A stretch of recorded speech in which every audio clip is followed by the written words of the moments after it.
নমস্কার দিদি। ভালো লাগছে তো? ছেলে রিসেপশন করছে, রিসেপশন। আমার ছেলে এই সব বিষয় দিদি কিচ্ছু জানে না।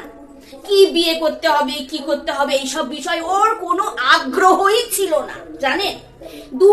দুদিন এসে যে কি ওকে ওষুধ খাওয়ালো, ছেলে বিয়ে করতে রাজি। কারুর কথা শুনবে না, এই মেয়ে বিয়ে করবে, এই মেয়ে ছাড়া ও বিয়েই করবে না, সারা জীবন না বিয়ে করে থাকবো, তবে এই মেয়েকেই বিয়ে করবো। কি বলবো দিদি, কি বিয়ে করে এসে দরজার সামনে এসে দাঁড়ালো,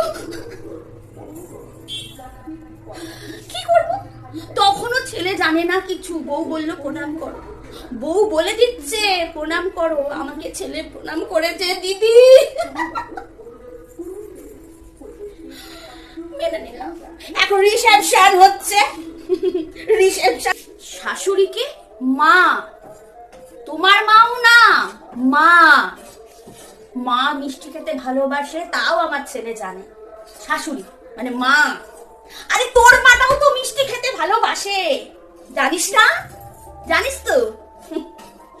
সব সময় ফের দিদি, সব সময় ফের, কিচ্ছু ধরে রাখতে পারবেন না, সব হাত থেকে চলে যাবে। মা মিষ্টি খেতে ভালোবাসে, যা মিষ্টি নি। বুঝবে দিদি, বুঝবে বুঝবে।